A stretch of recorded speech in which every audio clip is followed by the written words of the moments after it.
कथा श्रवण एक बार कर लेने से, इसीलिए श्री भगवान की लीलाओं की कथा बार बार पुनः पुनः जब हम श्रवण करते हैं, सुनते रहते हैं, तब कहीं जा करके जीवन में यदि ऐसा सौभाग्य जागे जब हमारे मन में श्री भगवान का चिंतन स्थिर हो जाए,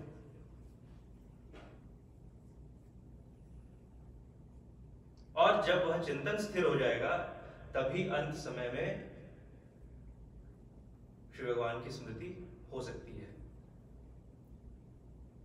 तभी मुक्ति संभव है। ऐसे कह लेने से कि अंत समय में बस नाम ले लिया और मुक्त हो गए, अरे अंत समय आए जब तो पता लगे कि नाम आता है मुंह पे कि क्या आता है।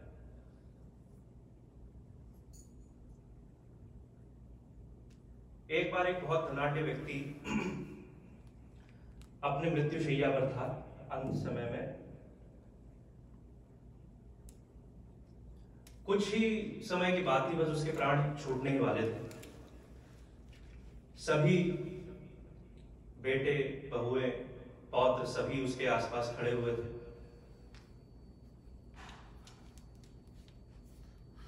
ऐसी स्थिति हो गई थी उसकी कि अब बोल नहीं पा रहा, वाणी प्रकट नहीं हो रही थी। कुछ भी बोलने की कोशिश करता तो वाणी साथ नहीं दे रही थी। बच्चे खड़े हुए हैं, बहुएं खड़ी हुई हैं, नाती पोते सब खड़े हुए हैं घेर कर। तब उसने जरा सा कुछ बोलने की कोशिश की तो छोटा जो बेटा था उसने देखा कि जरूर कोई मटका जो है रखा हुआ है स्वर्ण भरा हुआ, और अब बताना चाह रहे हैं। जरूर कोई संदूक है भरा हुआ है हीरे जवाहरात से, कहीं छुपा करके रखा है। लगता है वही बताने की कोशिश कर रहे हैं। डॉक्टर को बुलाया, कहा कि देखिए कुछ कहना चाह रहे हैं, कुछ कीजिए। डॉक्टर ने कहा एक इंजेक्शन है, थोड़ा महंगा है, 1 लाख रुपए का इंजेक्शन है। यदि वे लगा दिया जाए इंजेक्शन तो 2-4 मिनट कुछ बोल पाएंगे, ऐसी क्षमता है उस इंजेक्शन में। यदि आप कहें तो अरे लगाओ बिल्कुल, तुरंत अविलंब इंजेक्शन लगाया। जैसे इंजेक्शन लगाया, सब अपना कान लेकर के झुके उस व्यक्ति की ओर कि अब कुछ बोलेंगे, कुछ बताएंगे। पूरे जीवन जो कमाया, इतनी पूंजी, अंतिम अब तो लॉटरी लगी बिल्कुल, जाते जाते तो बता करके ही जाएंगे। और सबने कान झुकाया। उस व्यक्ति ने कहा मूर्खों, सब यहीं खड़े हो, दुकान पर कौन गया है? इतना बोल करके वह व्यक्ति चला गया।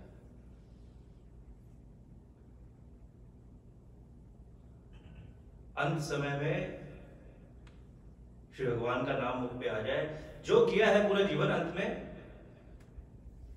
वही होगा। यदि व्यसन पूर्ण जीवन है, पूरे जीवन यदि व्यसन किया है तो अंत में भी वैसी ही गति होगी। यदि भजन किया है तो अंत में वही स्मृति बनी रहेगी। परीक्षित को कहा सुखदेव जी ने, परीक्षित श्री भगवान के स्थूल रूप में ध्यान केंद्रित करो। यह जो स्थूल जगत है ये श्री भगवान की तो है। सूक्ष्म और स्थूल ये 2 रूप हैं श्री भगवान के, 2 स्वरूप। कई बार लोग पूछते हैं, अटपटे प्रश्न करते हैं कि आपने भगवान को देखा है क्या? आप तो कथा करते हैं, आपने तो अवश्य देखा होगा। कहां है दिखाइए। हम भी कह देते हैं कि भाई जब हम कथा करते हैं तो रोज ही भगवान को देखते हैं। ये आप सब जो बैठे हुए हैं ये भगवत स्वरूप ही तो है। यह स्थूल जगत, यह प्रकृति, ये श्री भगवान का ही स्वरूप है। सहस्रशीर्षा बुर्खा सहस्त्राक्षा सहस्त्रपाद सभूमिगम सुरत्वा ये सुशांगुलम, जिसके सहस्त्र सिर हैं, हजारों सिर हैं, हजारों नेत्र हैं, जिसके हजारों पैर हैं, हजारों मुख हैं। कहाँ है हजारों मुख? अब स्ट्रीट पे निकली, हजारों सिर, हजारों मुख, हजारों पैर, हजारों हाथ दिखाई देंगे आपको। यह जो स्थूल जगत है, यह जो प्रकृति है, श्री भगवान का ही तो रूप है। स्थूल रूप से भी श्री भगवान विद्यमान है इस प्रकृति में, और सूक्ष्म रूप से इस स्थूल प्रकृति में जो चेतना है, जो चैतन्यता है, जो कॉन्शियसनेस है, जो प्राण है, वह भी श्री भगवान का ही अंश है, वह भी श्री भगवान की ऊर्जा है।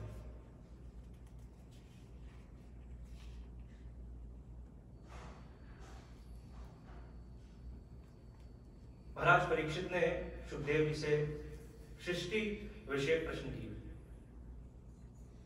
किस प्रकार से श्री भगवान इस सृष्टि की रचना करते हैं। ये पूरी साइंटिफिक बातें हैं, पूर्ण वैज्ञानिक तत्व है।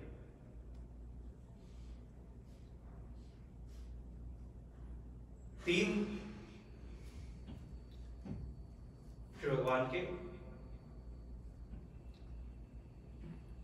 तीन प्रकार हुए। श्री भगवान ने जब निज इच्छा से स्वयं को एक से अनेक करने की जब इच्छा प्रकट की, जब श्री भगवान ने स्वयं का विस्तार किया, यह प्रकृति श्री भगवान का ही विस्तार है। एक से अनेक श्री भगवान जब होते हैं तब यह सृष्टि, इस सृष्टि का सृजन होता है, इस सृष्टि की संरचना होती है। उस एक से अनेक हम बनते हैं, इसीलिए हमको भगवान का अंश कहा जाता है। ईश्वर अंश जीव अविनाशी, चेतन अवल सहज सुख राशि। तो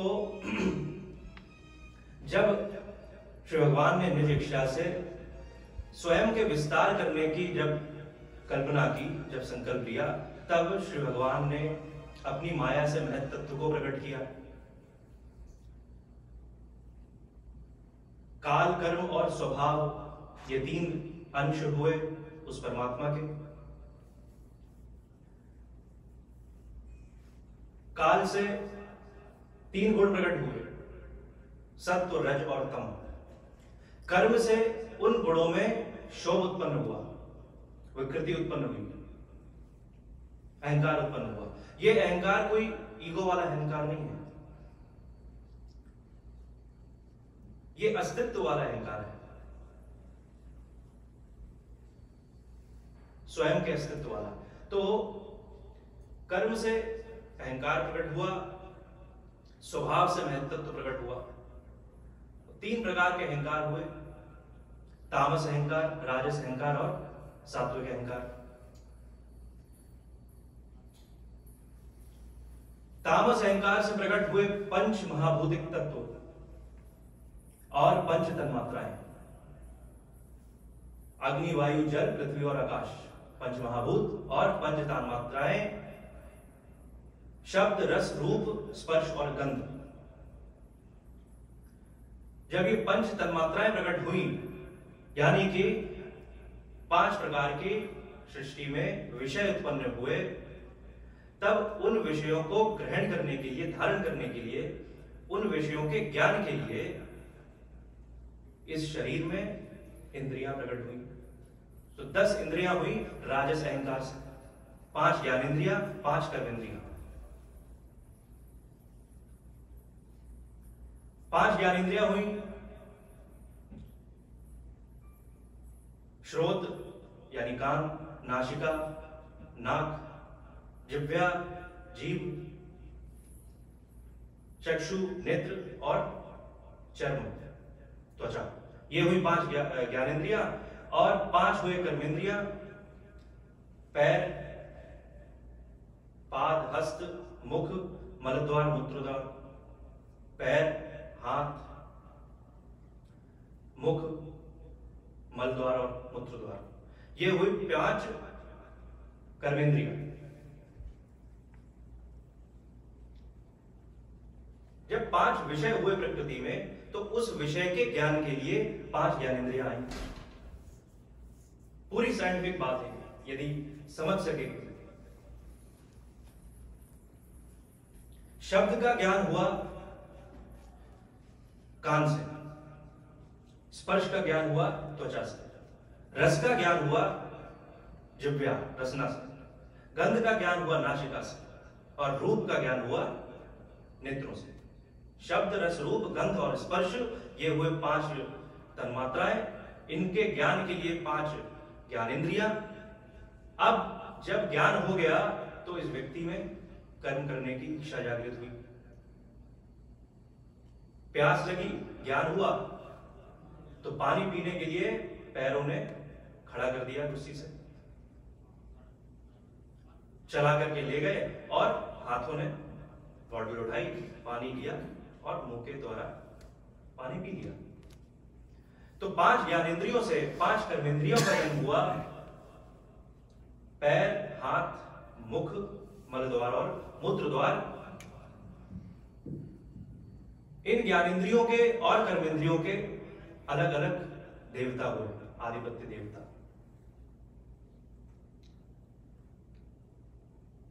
कान से शब्द का ज्ञान हुआ, उसके दिशा देवता हुए। नाक से गंध का ज्ञान हुआ, उसके अश्विनी कुमार देवता हुए। नेत्रों से रूप का ज्ञान हुआ, उसके सूर्य देवता हुए। जीभ से, जिह्वा से रस का ज्ञान हुआ, उसके वरुण देवता हुए। त्वचा से वायु का ज्ञान हुआ, उसके वायु देवता हुए। ये हुए 5 ज्ञानेंद्रियों के देव। 5 कर्मेंद्रियों, पैर के देवता हुए भगवान विष्णु, हाथ के देवता हुए इंद्र, मुख के देवता हुए अग्नि, मल द्वार के देवता हुए यम, मूत्र द्वार के देवता हुए प्रजापति। इस प्रकार से सभी आधिपत्य देवता भी हुए। महत्त्व से इन देवताओं का जन्म हुआ।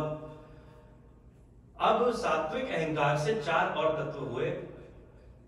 अंतःकरण चतुष्टय, मन, बुद्धि, चित्त और अहंकार। मन के देवता हुए चंद्रमा, बुद्धि के देवता हुए ब्रह्मा, चित्त के देवता हुए विष्णु और अहंकार के देवता हुए शिव। यह देह रूपी सत्ता का वर्णन है। यह देह रूपी मंत्रिमंडल है, पूरा पार्लियामेंट।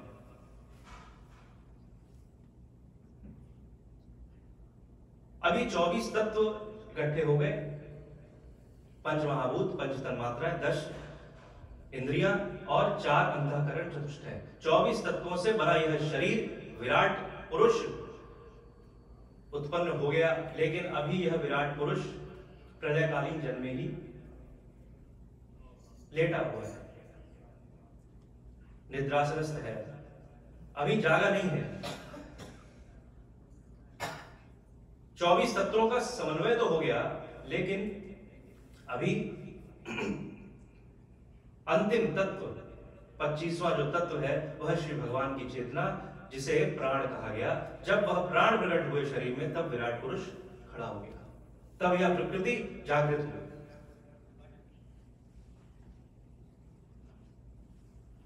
अब मजे की बात देखिए, यदि इसको एक सत्ता के रूप में देखा जाए, एक गवर्नमेंट के रूप में देखा जाए, तो 24 तत्व इकट्ठे हुए, 5 महाभूत, 5 तन्मात्राएं, 10 इंद्रियां, ये सभी तो हो गए सेनेटर्स, ये सभी हुए आपके पार्लियामेंटेरियंस। इनके ऊपर 4 मिनिस्टर हुए, मन, बुद्धि, चित्त और अहंकार। तो मंत्रिमंडल स्थापित हो गया। लेकिन जब तक प्रधानमंत्री नहीं नियुक्त किया जाता, तब तक गवर्नमेंट नहीं बनती। तो 25वां जो तत्व आया प्राण, तब प्रधानमंत्री नियुक्त हुआ और गवर्नमेंट बन गई। अब यदि कोई सेनेटर, कोई पार्लियामेंटेरियन रिजाइन कर दे अपनी पोस्ट से, तब भी गवर्नमेंट तो चलती ही है। यदि कोई इंद्रिया रिजाइन कर दे हमारे शरीर से, यदि किसी की आंखों की रोशनी चली जाए, तब भी व्यक्ति तो जीवित रहता है। किसी को सुनाई देना बंद हो जाए, तब भी वह व्यक्ति जीवित रहता है। ऐसे यदि कोई भी पार्लियामेंटेरियन, कोई भी सेनेटर, यदि वह रिजाइन कर दे, तब भी सरकार वैसे ही चलती है। लेकिन यदि प्रधानमंत्री रिजाइन कर दे, प्रेसिडेंट रिजाइन कर दे, तो गवर्नमेंट गिर जाती है। यदि प्राणवायु रिजाइन कर दे शरीर से, तब यह शरीर मृत हो जाता है। तब सारा मंत्रिमंडल भंग हो जाता है, सारी सरकार गिर जाती है। तो इस प्रकार से यह सृष्टि, यह विराट पुरुष की उत्पत्ति हुई। इसी विराट पुरुष से श्री भगवान के विभिन्न अवतार हुए, 24 अवतार श्री भगवान के।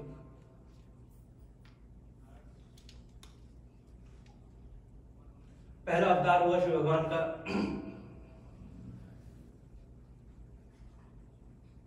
तब का जो पर्याय है सन, तो ऐसा 4 सनत कुमार, सनक सनंदन सनातन सनत कुमार श्री भगवान का प्रथम अवतार।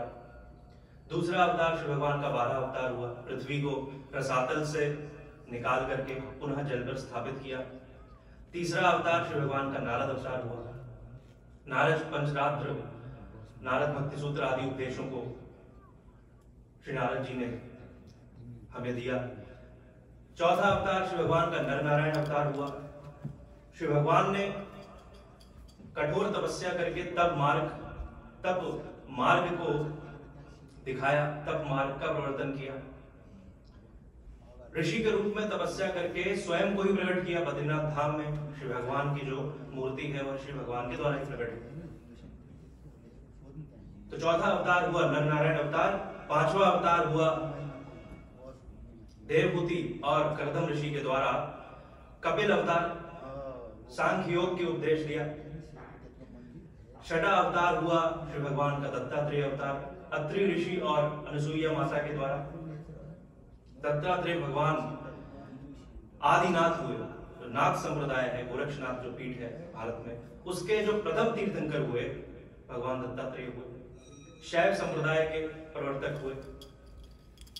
सातवां अवतार श्री भगवान का रुचि प्रजापति और आगोती माता से सुयज्ञ अवतार हुआ। आठवां अवतार श्री भगवान का ऋषभ अवतार हुआ। जैन धर्म के प्रथम जो तीर्थंकर हुए भगवान ऋषभ देव, आदि देव कहा जाता है, प्रथम तीर्थंकर जैन संप्रदाय। नौवां अवतार श्री भगवान का पृथु अवतार हुआ। इस पृथ्वी को समतल किया, मनुष्यों के रहने योग्य बनाया, कृषि उद्योग आदि सभी व्यवस्थाओं को इस पृथ्वी पर प्रकट किया। ये जो धन धान्य, जो कृषि, जो फसलें उगती हैं इस पृथ्वी पर, ये महाराज पृथु के उद्गम से पृथ्वी को गौ बना करके वनस्पतियों का, औषधियों का, रत्न धातुओं आदि सभी संपदाओं का दोहन किया इस पृथ्वी से, हम मनुष्यों को सुलभ किया। 10वां अवतार श्री भगवान का मत्स्य अवतार हुआ। चाक्षुष मनवंतर के अंत में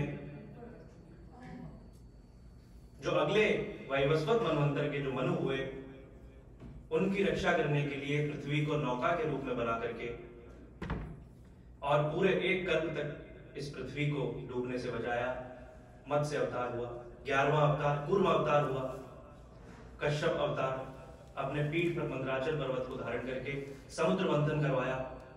12वां अवतार धन्वंतरी अवतार हुआ। जिनके दर्शन मात्र से बड़े बड़े रोग ठीक हो जाते हैं, ऐसे भगवान धन्वंतरी अमृत कलश लेकर के सागर के गर्भ से प्रकट हुए। 13वां अवतार मोहिनी अवतार हुआ। अमृत पान करा के देवताओं को और दैत्यों को शला भगवान मोहिनी ने। चातुर्दशम नारसिंहम 14वां अवतार हुआ भगवान नृसिंह का, प्रहलाद की रक्षा के लिए, हिरण्याकश्यप के उद्धार के लिए 14वां अवतार नृसिंह अवतार, 15वां अवतार पंचदशम वामनकम भगवान वामन,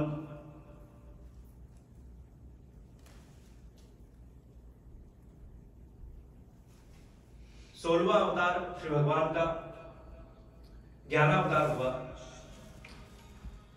सत्यवती माता पराशर ऋषि के द्वारा श्री वेदव्यास जी का अवतार हुआ, जिन्होंने वेदों का विभाजन किया, 18 पुराणों की रचना की, श्रीमद् भागवत पुराण की रचना की। 17वां अवतार श्री भगवान का परशुराम अवतार हुआ, जब पृथ्वी के रक्षक भक्षक हो गए, ब्राह्मण विरोधी हो गए, ऐसे राजाओं को, ऐसे क्षत्रियों को 21 बार इस पृथ्वी से रिक्त किया, इस पृथ्वी को नक्षत्रीय बनाया। 18वां अवतार श्री भगवान का रामावतार हुआ, 4 रूपों में श्री भगवान प्रकट हुए। अहिल्या शबरी आदि भक्तों पर कृपा की, रावण आदि, रावण कुंभकर्ण आदि असुरों का वध किया। 19वां अवतार श्री भगवान का बलभद्र अवतार हुआ, 20वां अवतार श्री भगवान का कृष्ण अवतार हुआ, 21वां हुआ बुद्ध अवतार और 22वां कल की अवतार अब होगा। इस प्रकार से 22 अवतारों का वर्णन किया श्रीमद् भागवत में, महाराज परीक्षित को बताया। 23वें और 24 अवतार के रूप में श्री भगवान को कुछ तत्व चिंतकों का ऐसा मानना है कि सूक्ष्म और स्थूल रूप के रूप में भगवान का 23वां और 24वां अवतार है। कुछ लोग भगवान के हयग्रीव अवतार को और श्री हरि के अवतार को 23वां और 24वां अवतार मानते हैं। ऐसे अलग अलग भिन्न भिन्न मत हैं सभी विद्वानों के। तो ये हुए श्री भगवान के 24 अवतार।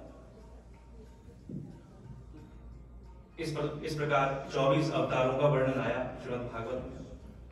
सृष्टि कैसे श्री भगवान के संकल्प से सृष्टि की रचना होती है, यह भी वर्णन आया।